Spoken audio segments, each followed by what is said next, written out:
Bismillahirrahmanirrahim. Assalamualaikum warahmatullahi wabarakatuh. Waalaikumsalam warahmatullahi wabarakatuh. Pemirsa Makassar Cinta Quran yang dirahmati Allah Subhanahu wa taala. Alhamdulillah pagi ini kami mengundang salah seorang narasumber kita yang insya Allah pakar di bidangnya. Pada pagi hari ini kita akan mencoba mengangkat satu tema, topik penting terkait tentang bagaimana menghadapi pandemi COVID-19 ya. Jadi kalau saya melihat sendiri perkembangan penanganan COVID-19 di Indonesia ini, kesimpulan yang saya tangkap itu adalah pemerintah masih kurang serius ya. Masih kurang serius, di mana mereka mengeluarkan satu kebijakan yang kemudian disusul oleh kebijakan-kebijakan yang bisa dikatakan kontradiktif. Misalnya baru-baru mengeluarkan kebijakan tentang 3M, ya 3M, mencuci tangan, pakai masker, kemudian menjaga jarak, tetapi tidak diikuti dengan kebijakan 3T, gitu. Yaitu testing, tracing, dan treatment. Nah, padahal dua kebijakan ini sebenarnya sangat penting untuk membackup antara satu kebijakan dan kebijakan lainnya sehingga bisa benar-benar bisa mengatasi pandemi di Indonesia. Jadi itu kesimpulan saya untuk sementara. Nah, kebetulan ini di akhir November menurut dokumen yang saya baca ini, mungkin bisa nanti diluruskan Pak ya, bahwasanya di akhir November dan Desember itu Indonesia akan kedatangan vaksin ya, kedatangan vaksin dalam jumlah yang cukup fantastis, 1,5 juta untuk yang di awal dan 1,5 juta untuk yang gelombang yang kedua ya, tahap yang kedua. Nah, saya mungkin perlu garis bawahi dulu untuk yang vaksin ini. Vaksin. Nah, mungkin kita fokus ke vaksin karena ini menurut pemerintah ini kayaknya solusi pamungkas. Solusi pamungkas untuk mengantisipasi COVID-19 ini.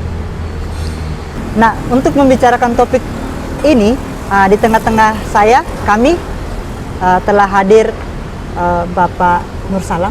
Yeah. Ya. Beliau ini adalah mantan ketua jurusan farmasi UIN, Universitas Islam Negeri. Beliau S1-nya farmasi tahun 2006, kemudian S2-nya juga farmasi, ITB, UGM. ITB untuk S2, sekarang juga sedang S3. Dan sekarang menjalani program doktoral penyelesaian disertasi tentang gelatin halal. Ya. Nah, insya Allah Pak, kita akan dalam sekitar 30 menit ke depan kita akan berbincang-bincang terkait tentang apa dan bagaimana itu vaksin ya. Mungkin yang pertama Pak, mungkin Pak Nur Salam bisa menjelaskan dulu vaksin itu apa dan bagaimana vaksin itu apa. Jadi kalau bicara tentang program COVID-19, memang saat ini pemerintah menganggap bahwa vaksinasi merupakan solusi paling pamungkas untuk kemudian mengakhiri, bahkan mungkin hampir seluruh dunia menganggap bahwa vaksinasi menjadi solusi paling pamungkas. Nah, kemudian vaksin itu apa sebenarnya?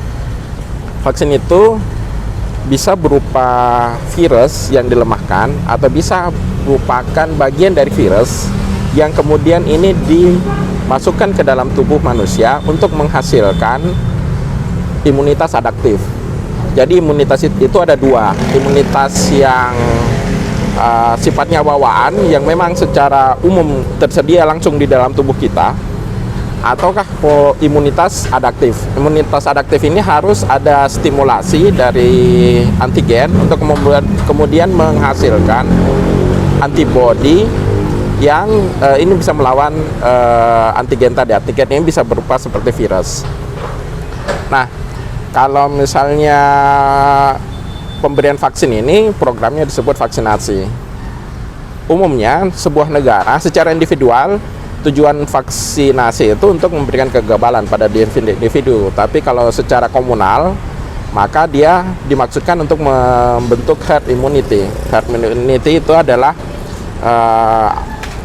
imunitas secara kelompok yang kemudian ini mencegah orang yang kemudian tidak melakukan vaksinasi itu tidak terkena penyakit atau virus. Jadi dia terlindungi oleh orang-orang yang ada di sekitarnya. Sehingga ya minimal itu herd immunity itu sekitar 70%. Jadi kalau misalnya sebuah negara ingin bebas dari virus, maka 70% masyarakatnya itu harus divaksinasi. Jadi intinya adalah vaksin itu merupakan virus atau bagian dari virus yang dilemahkan, tapi ketika dia masuk di dalam tubuh dia tidak bisa berbuat lagi untuk menginfeksi tubuh manusia, hanya kemudian ternyata ketika dia masuk dia membentuk antibodi yang kemudian ini bisa melawan virus. Terus terkait tentang COVID-19, apakah kemudian bagaimana dengan vaksin COVID-19 ini? Nah, vaksin COVID-19 ini sampai saat ini itu sedang dikembangkan. Mungkin saya harus melihat ini ya, sebuah laporan yang dibuat oleh New York Times terkait dengan perkembangan vaksin saat ini. Di New York Times dia melaporkan bahwa ada 54 vaksin yang sedang dilakukan uji klinik, dan kemudian 87 itu praklinik. Uji klinik itu uji pada manusia, ada tahap 1, ada tahap 2, dan ada tahap 3, dan 87 yang praklinik. Jadi vaksin itu dibentuk tujuannya adalah bagaimana tubuh mengenali sebuah protein dari virus. Jadi tidak seluruh bagian daripada virus ini penting untuk kemudian membuat vaksin. Hanya satu bagian, yaitu bagian protein spike namanya. Nah, virus itu sendiri terdiri atas bagian RNA dan yang kemudian protein-protein yang kemudian melingkupi atau melindungi si RNA tadi. Jadi hanya terdiri atas dua saja tadi, yaitu RNA dan protein. Proteinnya itu ada beberapa, ada yang kemudian membentuk capsid atau pelindung dari RNA, dan kemudian ada yang spike tadi, protein spike. Nah, protein spike yang inilah yang kemudian bermasalah, karena protein spike ini akan berikatan dengan reseptor AC2 yang kemudian masuk ke dalam tubuh manusia. Nah, tubuh ketika dia mengenali protein spike ini, maka dia akan menutupi protein spike sehingga kemudian tidak bisa masuk ke dalam tubuh manusia. Itu fungsi daripada antibodi. Selain itu, kalau misalnya dia pun juga telah masuk ke dalam tubuh manusia, maka tubuh juga akan menghasilkan sel T yang kemudian akan membunuh daripada sel yang telah terinfeksi oleh virus. Jadi dua mekanismenya, yaitu pertama mencegah virus itu masuk ke dalam tubuh sel, yang kedua adalah sel ini dibunuh ketika dia memang telah terinfeksi. Nah, kalau misalnya kita melihat bagian apa sih yang paling penting dari virus itu? Bagian yang paling penting dari virus untuk kemudian imunisasi ini adalah protein spike tadi. Nah, protein spike ini bisa didapatkan dari RNA ataukah proteinnya itu sendiri. Jadi kita bisa mengisolasi proteinnya itu sendiri atau dari RNA. RNA nanti akan ditranslasi juga akan menjadi protein lagi. Sehingga kemudian baik RNA ataupun dia protein, ujung-ujungnya adalah protein spike. Nah, jadi vaksin itu ada 4. Yaitu yang pertama adalah vaksin yang berbasis genetika, yaitu vaksin bagian RNA daripada virus COVID-19, virus corona SARS-CoV-2 ini yang kemudian dimasukkan atau digabung dengan DNA yang kemudian ini diinjeksikan dalam tubuh manusia. Vaksin ini diproduksi di dalam laporan oleh New York Times itu adalah oleh Moderna dan NIH. Mereka mendapatkan pendanaan sebesar 1 miliar US dollar atau setara dengan 15 triliun rupiah. Selain itu dia telah menerima order 1,5 miliar dolar atau setara sekitar 22,5 triliun untuk 100 juta dosis atau seharga $15 US. Selain daripada Moderna, juga dikembangkan oleh Pfizer. Pfizer ini salah satu perusahaan industri farmasi yang menggurita di dunia. Dia itu telah menjual vaksinnya seharga $19 per dosis dengan nilai kontrak sebesar $1,9 miliar US. Mereka itu bisa memproduksi 1,5 miliar dosis per tahun dengan nilai kontraknya itu bisa sebesar 427 triliun rupiah. Ini sekitar 1/5 atau 1/6 daripada anggaran belanja negara kita, gitu ya, sekitar 2.000 sampai 2.500 triliun. Jadi perusahaan Pfizer ini bisa hampir setara dengan 1/6 kekayaan negara kita. Itu semakin besar. Mereka sangat besar sekali. Yang ketiga adalah dari CureVac. CureVac ini perusahaan Jerman. Selain itu juga oleh Actaris Therapeutics yang perusahaan yang berbasis di Singapura. Vaksin yang bentuk kedua adalah vaksin yang berbasis vektor virus. Vaksin berbasis vektor virus ini adalah vaksin yang menggunakan RNA dari virus SARS-CoV-2 yang kemudian dimasukkan ke dalam virus yang lain yang tidak patogenik atau yang tidak merusak tubuh manusia. Jadi dia masuk, lalu kemudian nanti di dalam tubuh manusia ditranslasi menjadi protein spike yang kemudian ini dikenali oleh antibodi. Ini dikembangkan oleh CanSino, oleh perusahaan Cina. Saat ini telah di-approve untuk penggunaan terbatas untuk hanya pasukan Cina sendiri. Jadi dia telah melalui uji klinik fase 2 dan digunakan hanya untuk pasukan Cina, untuk melindungi pasukan Cina saat ini. Lalu kemudian Gamaleya Research Institute oleh Rusia, ini juga telah awalnya di-approve oleh Presiden Vladimir Putin, walaupun kemudian mungkin saat ini sudah ditarik. Lalu kemudian oleh Johnson & Johnson, perusahaan Israel, mereka itu telah menerima pesanan 1 miliar US dollar untuk 100 juta unit dosis atau seharga $10 per dosis. Lalu kemudian pesanan untuk Uni Eropa dan negara-negara lain, mereka produksinya itu sekitar 1 miliar dosis per tahun. Kalau Pfizer tadi 1,5 miliar dosis per tahun, maka Johnson & Johnson ini 1 miliar dosis atau setara dengan 150 triliun rupiah. Nah, selain daripada vaksin vektor virus oleh Johnson & Johnson, juga diproduksi oleh AstraZeneca yang bekerja sama dengan Oxford. Nah, ini yang tadi ceritakan Indonesia sempat saya kurang tahu apakah sudah deal atau belum dengan AstraZeneca ini untuk beberapa juta dosis vaksin dari AstraZeneca. Nah, mereka ini sangat besar karena mereka bekerja sama dengan India untuk memproduksi miliaran dosis per tahun untuk tahun depan 2021.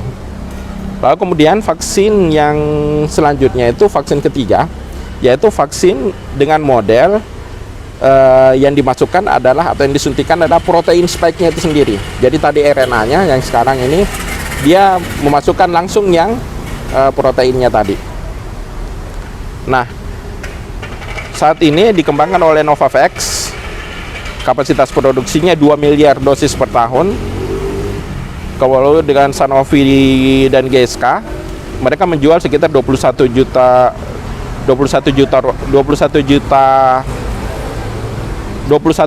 US dollar per dosisnya untuk Amerika. Lalu kemudian yang terakhir adalah yang dikembangkan oleh Sinovac dan Sinovac, itu adalah vaksin yang berbasis virus yang diinaktivasi. Jadi virusnya yang kemudian dirusak RNA-nya ataukah dengan mekanisme tertentu sehingga kemudian dia tidak mampu lagi untuk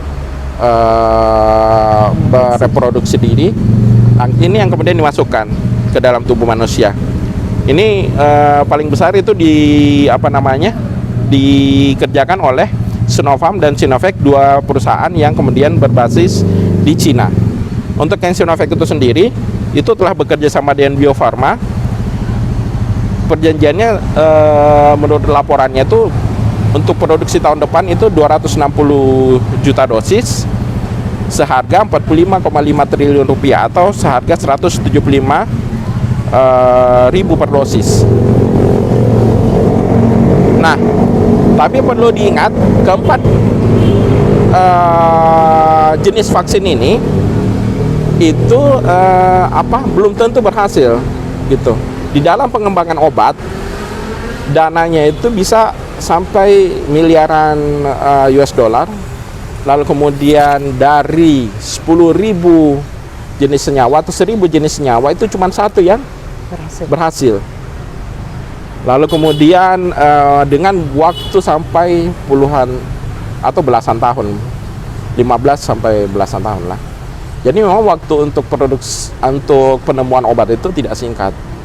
Nah, kalau misalnya ini tidak diawasi dengan baik, maka apa yang kemudian dikhawatirkan oleh para ahli kesehatan, yaitu vaksin yang kemudian dilepas itu tidak memenuhi syarat kesehatan gitu. Nah, mungkin ini juga menjadi masukan bagi pemerintah kita untuk hati-hati. Tidak asal kemudian membuat janji November akan divaksinasi, Desember akan divaksinasi. Padahal sampai saat ini menurut laporan di dalam New York Times ini, dia menjelaskan paling cepat uji klinik fase 3 itu berakhir di akhir Januari 2021. Januari 2021. Iya, belum proses produksinya lagi, mungkin sebulan. Sehingga kemungkinan Maret itu baru bisa selesai. Untuk yang Sinopharm di Indonesia kemungkinan Februari baru selesai. Gitu. Untuk yang menggunakan vaksin ini, mungkin yang AstraZeneca itu bisa jadi lebih cepat gitu. Tapi ya sekali lagi bahwa vaksin ini harus memang hati-hati dalam produk pengembangan obat, harus melewati uji klinis tahap 1, tahap 2 dan tahap 3. Baik gitu. Pak Nur Hamzah.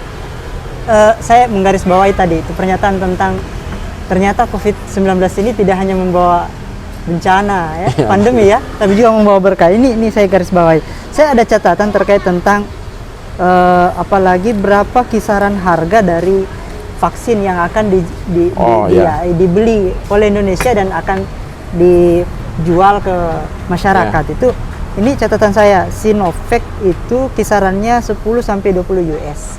Kira-kira mungkin sekitar 150.000 atau sampai 300.000 ya, kisaran gitu. Per dosis ya. Kemudian kalau Sinopharm itu kisarannya kalau di sini catatan saya 2,1 juta untuk dua kali suntik. Ya. 2 kali suntik. Nah, kalau CanSino ini belum ada catatan yang tapi tadi CanSino itu untuk tentara Jepang ya, tentara Cina ya. Dia mengembang. Untuk sementara sudah di-approve untuk tentara Cina, tapi dia sebenarnya sudah bekerja sama juga dengan negara-negara Arab untuk pengembangannya.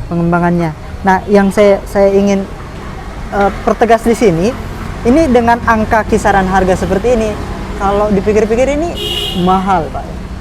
Ini mahal. Maksud saya dalam kondisi pandemi seperti ini, kemudian penetapan harga, kita sangat membutuhkan. Kita sangat membutuhkan vaksin untuk kemudian mengantisipasi corona ini, ya, COVID-19 ini.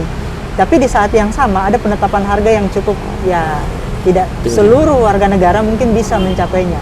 Di satu sisi nantinya akan menjadi harus begitu, menjadi ketentuan wajib mungkin bagi negara. Pertanyaan saya itu terkait tentang harga ini ya. Bagaimana bisa ya dalam kondisi yang sangat kita butuhkan seperti ini, kemudian vaksin itu bernilai sangat mahal buat masyarakat. Apakah tidak ada cara bagaimana supaya vaksin itu bisa gratis misalnya? Oh ya. Gitu. Nah, tentang harga tadi ya, ini sebenarnya masalah yang sangat pelik di dunia kesehatan, karena memang harga obat itu ya sangat mahal. Ya. Karena mulai dari proses penemuannya saja itu membutuhkan biaya yang besar gitu. Tetapi kemudian walaupun demikian, untuk kemudian negara ini bisa maju, maka seluruh warga negaranya atau minimal 70 atau 60% itu harus menggunakan vaksin ini. Kalau tidak, ya tetap saja pandemi ini tidak bakalan bisa berakhir. Sehingga negara harus berpikir bagaimana caranya agar bisa mendapatkan vaksin dengan harga yang murah untuk masyarakat atau malah gratis, untuk kemudian bisa seluruhnya bisa dapat. Tentang harga ini, bisa jadi sebenarnya masalah ini terjadi karena kapitalisme. Kenapa? Karena mereka menganggap bahwa pelayanan kesehatan itu merupakan salah satu sumber pendapatan mereka, bukan hanya menjadi sebuah pelayanan. Gitu. Dan hal ini kalau misalnya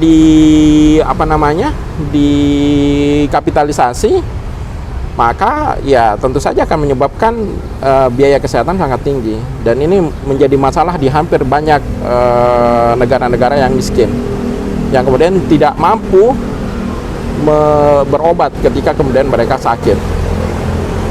Nah, kalau misalnya melihat harganya yang berkisar dari $10, ada yang $19, ada yang 200. Kalau dari pemerintah itu telah mengeluarkan sekitar 200 untuk yang Sinovac.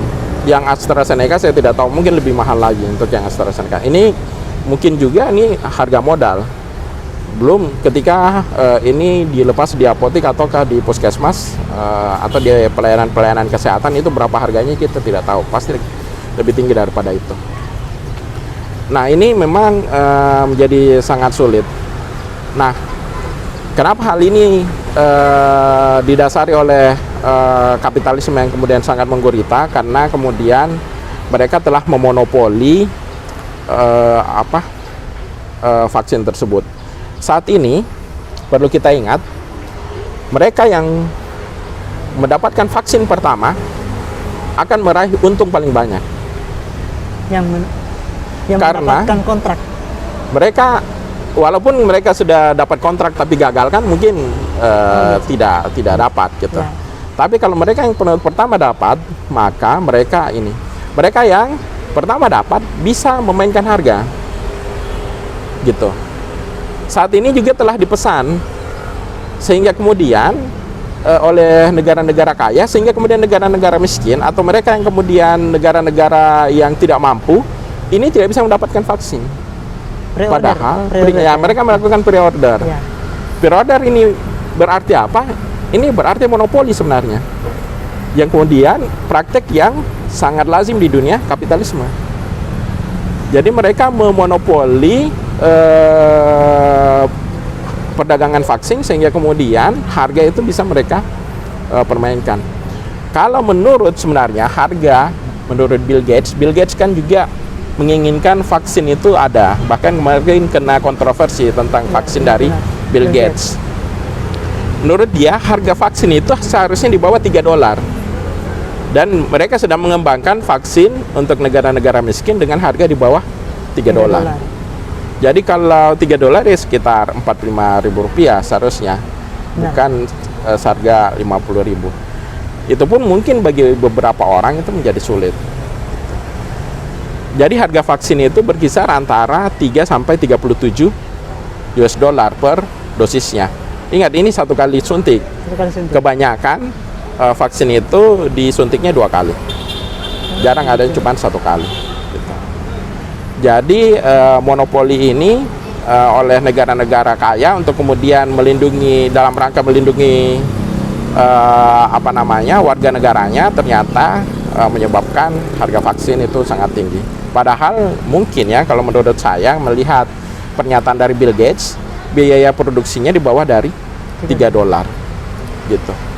Jadi kalau dijualnya $10 ya untungnya $7. Itu untung selisih harga, bukan untung dari biaya produksi. Karena biaya produksi pasti lebih di bawah daripada $3 menurut Bill Gates. Ya kalau Indonesia, coba Indonesia kita hitung-hitung harga satu vaksin itu per 200.000 orang 200.000 menurut pemerintah ya. Nah, kalau satu kepala keluarga misalnya saya istri 3 anak kan 5 Iya, kali 200 itu Iya. itu sudah lumayan, itu sudah 1 juta.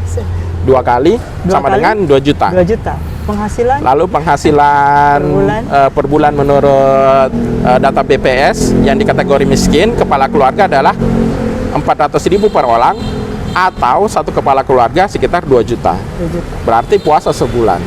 untuk mendapatkan vaksin Puasa satu keluarga. sebulan dan tidak sekolah, tidak apa-apa. Untuk mendapatkan vaksin itu. Iya benar. Nah ini dilemanya. Jadi Pak Nur Salam gini, kira-kira ya kalau kita coba versuskan dengan sistem hari ini, sistem kapitalis, cara kapitalis mengelola manajemen vaksin hari ini dengan Islam. Kalau dalam Islam itu ketika kita sangat membutuhkan vaksin seperti ini, bagaimana Islam mengelolanya? Nah, tentu saja jauh bandingannya. Rasulullah SAW telah memberikan contoh yang sangat baik sebenarnya dari contoh itu. Ketika dia mendapatkan bantuan seorang dokter untuk dirinya sendiri, maka dia menggratiskan pelayanan kesehatan oleh dokter tersebut untuk seluruh masyarakat, bukan hanya untuk melayani dirinya sendiri. Berbagai sejarah juga telah membuktikan bagaimana kemudian pelayanan kesehatan di sistem Islam itu sangat berbeda dengan Eropa pada masanya, dengan perbandingan Eropa pada saat itu. Nah, kalau misalnya mau melihat hal ini, maka sebenarnya sistem Islam itu harus membantu setiap orang agar memperoleh pelayanan kesehatan, dalam hal ini vaksin, dengan gratis ataukah sangat terjangkau, minimal sangat terjangkau.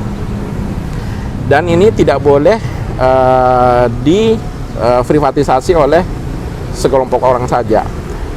Di dalam Islam boleh untuk kemudian secara privat melakukan pelayanan kesehatan, membuat perusahaan atau membuat ini, tapi bukan dalam rangka kesalahan pemerintah dalam atau kekurangan pemerintah dalam pelayanan kesehatan. Jadi dalam artian pemerintah harus menyediakan pelayanan kesehatan secara dasar, secara sempurna. Lalu kemudian yang swasta ini datang membantu dengan kelebihan-kelebihannya dari pelayanan standar yang diberikan oleh pemerintah.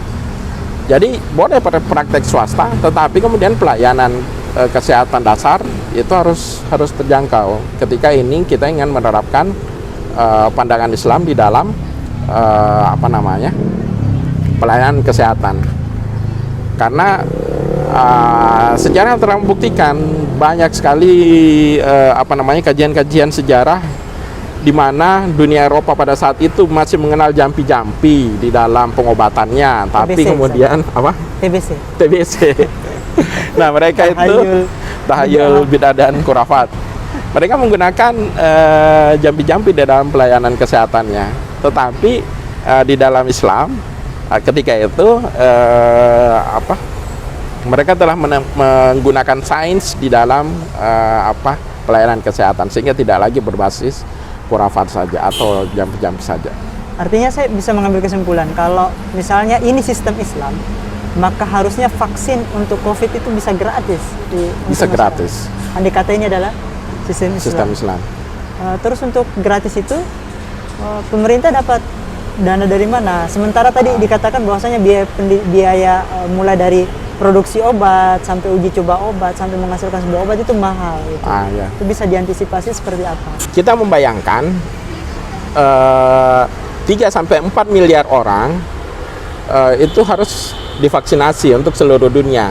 Dengan biaya $10 itu berarti dia butuh sekitar 30-40 miliar US dollar untuk membiayai itu. Kekayaan satu orang di dunia ini itu Bill Gates saja itu lebih dari 100 miliar dolar.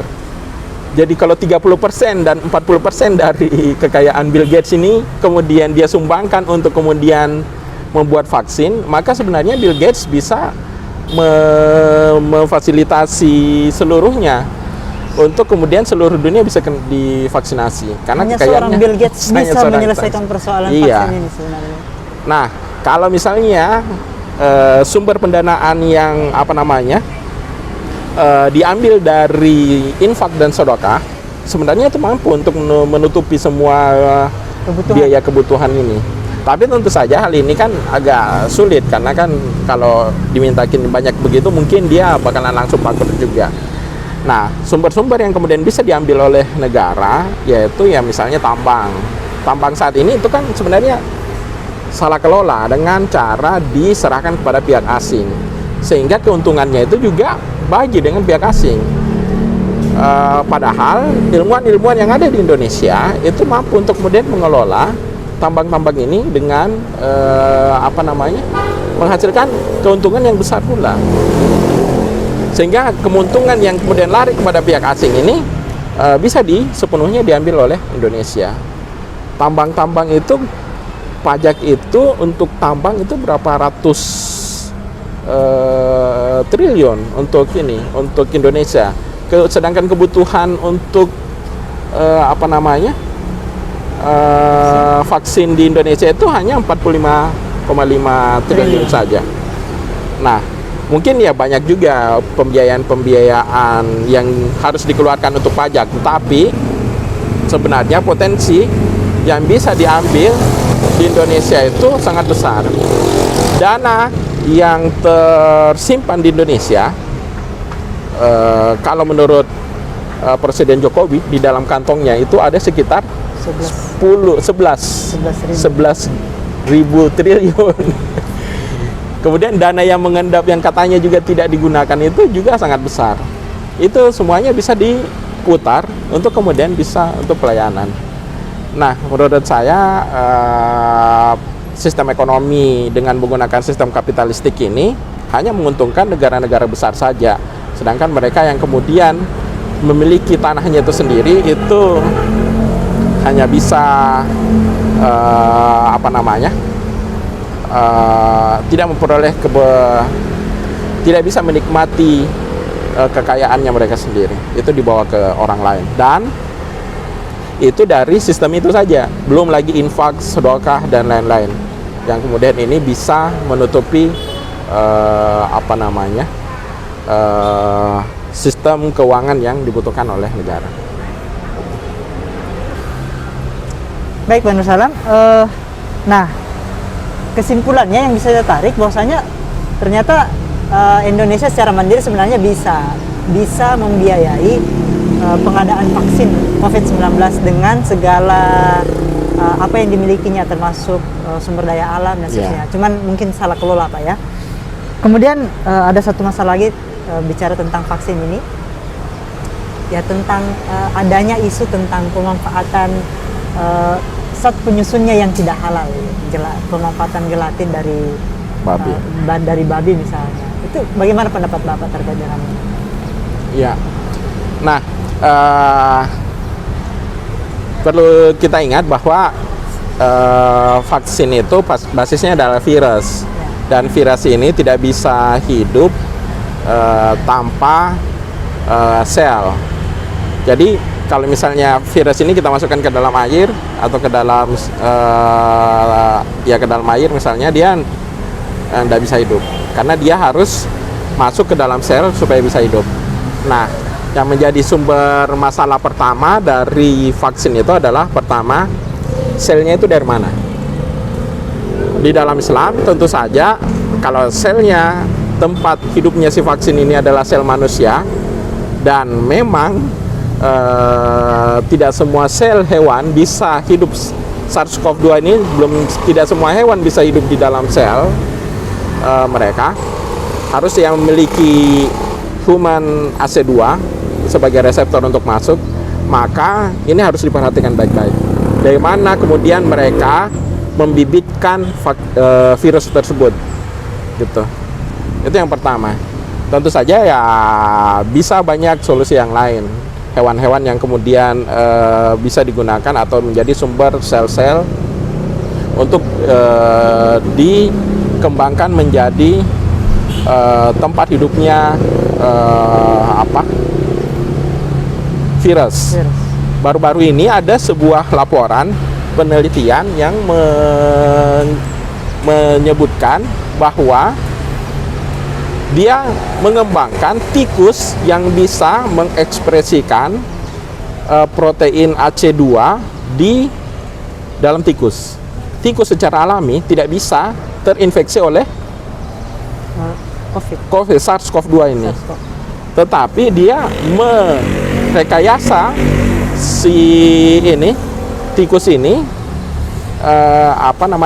sehingga kemudian dia bisa terinfeksi oleh SARS-CoV-2 gitu. Hal ini berarti apa? Sebenarnya dunia bioteknologi itu sangat terbuka lebar untuk kemudian bisa menemukan atau membuat sel-sel yang kemudian dari sumber yang halal untuk menghasilkan vaksin yang halal gitu. Sejak ditemukan yang namanya CRISPR, sebuah enzim yang kemudian memotong-motong DNA, memotong-motong RNA masuk ke dalam DNA, digabungkan, itu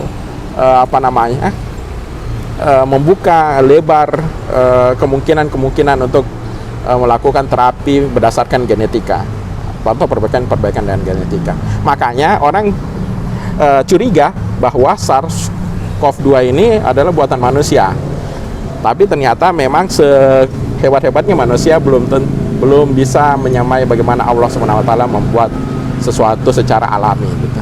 Jadi memang SARS-CoV-2 ini walaupun ada CRISPR itu masih belum bisa dibuktikan bahwa dia adalah buatan manusia. Yang kedua adalah sumber nutrisi tempat sel itu hidup, yaitu asam-asam amino. Asam-asam amino itu kadang diambilnya dari babi, karena produksi babi dunia itu di Cina dan di Eropa itu sangat besar, sehingga kemudian mereka supaya harganya murah, mereka memanfaatkan itu dari daging babi ataukah dari hewan babi gitu. Dan ini harus diawasi oleh misalnya LPPOM yang sekarang ini meneliti ke Cina untuk melihat itu. Jadi gelatin cuma salah satu faktor yang paling tidak begitu penting menurut saya. Oh, berarti gelatin itu tidak begitu penting sebenarnya? Iya, karena dia sebenarnya pengental saja untuk memberi konsistensi gitu. Tetapi untuk kehidupannya si ini itu sebenarnya banyak hal-hal yang kemudian harus diperhatikan. Sumbernya, apakah dia bersumber dari bahan yang halal ataukah tidak. Nah, untuk vaksin halal itu sendiri sebenarnya kalau tuntutan dari umat Islam itu besar, maka perusahaan farmasi pasti akan membuatkan kita gitu. Misalnya kasus pada meningitis, Arab Saudi memiliki kasus meningitis itu sangat tinggi, sehingga kemudian untuk melindungi warganya, maka orang yang datang ke sana harus vaksin meningitis. Nah, pada awalnya sulit untuk mendapatkan vaksin meningitis yang halal. Saat ini kita bisa memilih mau vaksin yang telah tersertifikasi halal atau yang tidak tersertifikasi halal. Sumbernya dari Eropa ada, Italia kalau saya tidak salah, sumber vaksin meningitis halal. Cina, sumber vaksin meningitis halal gitu. Intinya membuat sesuatu yang halal itu bukan karena masalah bahannya, tapi keinginan kita untuk membuat sesuatu itu menjadi halal atau tidak. Keinginan dunia farmasi untuk kemudian membuat itu menjadi halal atau tidak. Karena sebesar apapun tantangannya, kalau kemudian manusia bisa bekerja sama, maka hal-hal itu bisa diatasi gitu. Termasuk masalah paten itu sangat membatasi perkembangan ilmu pengetahuan, karena antara ilmuwan dengan ilmuwan satu dan ilmuwan yang lain saling bersaing untuk mendapatkan, misalnya dalam pengelolaan vaksin ini. Nah, kalau misalnya antara perusahaan vaksin yang satu dan perusahaan vaksin yang lain saling bekerja sama, maka saya pikir mendapatkan vaksin yang halal itu menjadi sangat mudah. Nah, hal ini tentu saja bisa saja berefek pada biaya yang sedikit lebih besar, tetapi kalau tuntutan dari kaum muslimin itu sangat tinggi, maka saya pikir untuk membuat vaksin yang halal itu sangat mungkin gitu. Kita tidak bisa Saya tidak mengatakan bahwa vaksinasi dengan yang COVID-19 ini tidak dilakukan, tetapi kemudian kita tidak bisa berlindung dari kedaruratan terus, karena keadaan yang darurat ini harus segera kita atasi. Bukan kita darurat lalu kita ngambil lagi darurat, vaksin lagi darurat. Kita harus berpikir untuk kemudian membuatnya ada untuk yang darurat itu. Karena selama itu darurat dan kemudian kita tidak berusaha untuk keluar dari kondisi darurat itu, kita tetap berdosa. Jadi masalah halal itu sangat penting bagi kaum muslimin, dan kemudian kita harus bisa menuntut untuk kemudian bagaimana agar mereka bisa ini. Kemarin isunya cuma masalah gelatin saja yang kemudian mau diperiksa oleh MUI. Tapi MUI itu MUI Indonesia, LPPOM MUI itu adalah sebuah institusi profesional, paling profesional di dunia untuk masalah kehalalan, gitu. Lebih halal dari negara Arab sekalipun, gitu. Jadi kalau LPPOM meriksa, saya pikir dia tidak bakalan hanya berfokus pada tripsin, pada gelatin, tapi pasti sumber-sumber yang lainnya juga bakalan mereka lihat, gitu. Kesimpulannya bahwasanya memang apalagi bahan baku gelatin itu bisa sebenarnya dicarikan yang halalnya. Bisa dicarikan yang ketika kemudian memang ada desakan yang kuat dari umat Islam, karena ini pemanfaatannya pada umat Islam. Iya, betul. Kemudian yang terakhir, Pak, adakah solusi lain dari persoalan COVID ini selain vaksinasi? Kalau melihat dahulu MERS dengan SARS yang pertama, maka pada saat kemudian berhentinya pandemi, vaksin itu belum ditemukan, dan kemudian pandemi sudah berakhir, gitu. Jadi melaksanakan 3M, pemerintah melakukan 3T dengan sangat baik, maka bisa jadi pandemi ini telah berhenti, ataukah Indonesia telah bebas daripada corona dan vaksin belum ditemukan. Berarti kita tidak butuh vaksin sebenarnya. Bisa jadi. Tapi kalau melihat masyarakat dengan pandangan liberalis yang sangat-sangat bebas, yang yang tidak taat terhadap prosedur 3M, maka saya tidak yakin bahwa Indonesia bisa keluar dari ini. Maka cara termudahnya yaitu divaksin saja, karena memang agak sulit. Kalau misalnya pemerintah memberikan sentuhan agar kemudian bisa taat terhadap prosedur 3M dengan baik, sosialisasinya, maka saya pikir bisa saja berhenti dahulu pandeminya sebelum vaksin itu ditemukan. Jadi kita tidak perlu vaksinasi lagi ketika itu terjadi. Gitu. Baik, Pak Nur Salam. Cukup waktu kita mungkin sekitar 30 menit lebih ya kita bersama-sama Pak Nur Salam bincang-bincang yang sangat menarik pada kesempatan hari ini. Saya tidak bisa menyimpulkan,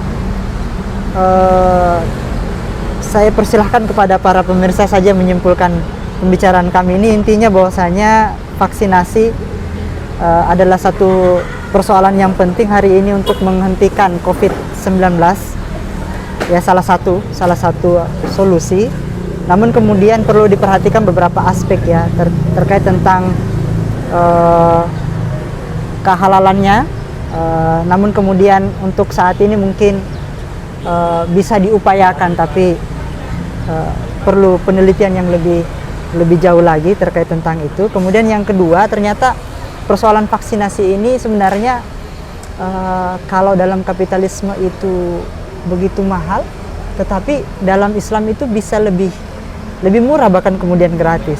Nah, karena itulah kemudian melalui forum ini, Forum Makassar Cinta Quran ini, kami mengajak kepada pemirsa untuk memperjuangkan kembali tegaknya Islam, karena dengan aturan Islam itulah persoalan-persoalan seperti yang kita hadapi saat ini, yakni pandemi COVID-19, bisa diselesaikan dengan mudah sebenarnya, dan tidak akan membebani masyarakat lebih berat lagi, terutama tentang penyediaan vaksinasi yang sangat dibutuhkan oleh masyarakat saat ini. Tentu saja ketika Islam yang mengatur kita saat ini, persoalan yang kita hadapi seperti saat ini itu menjadi lebih mudah. Bukan begitu Pak Nur Salam? Ya, betul. Apalagi kesehatan itu adalah sangat penting.